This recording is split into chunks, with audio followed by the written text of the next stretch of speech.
Drugs కేసులో ఈ నెల 19న ఇద్దరిని అరెస్ట్ చేసినట్లుగా హైదరాబాద్ పోలీసులు తెలిపారు. వారి నుంచి ఎండీఎంఏ కొకైన్ స్వాధీనం చేసుకున్నట్లుగా చెప్పారు.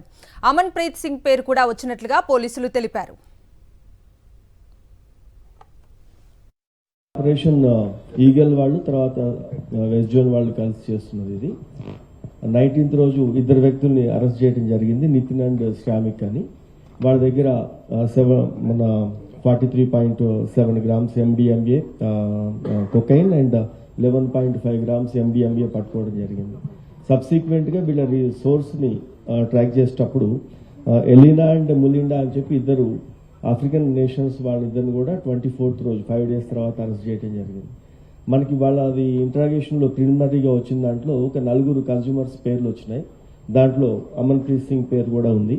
మనకి ఆ ఇన్ఫర్మేషన్ వచ్చేటప్పటికి వీళ్ళందరికీ ఆ 4 members మీద కూడా మనం సెర్చ్ చేయడం జరిగింది. వాళ్ళందరూ ప్రస్తుతం అయితే అందుబాటులో లేరు.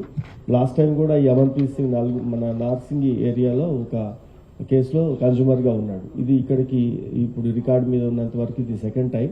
ఇందాక మన టాస్క్ ఫోర్స్ డీసీపీ గారు చెప్పినట్లు వాళ్ళని ప్రొఫైలింగ్ చేయించడము, ఆ కౌన్సిలింగ్ తర్వాత డీ అడిక్షన్ సెంటర్ పంపడం, ఇదంతా ప్రాసెస్ కంప్లీట్ చేస్తాం తర్వాత.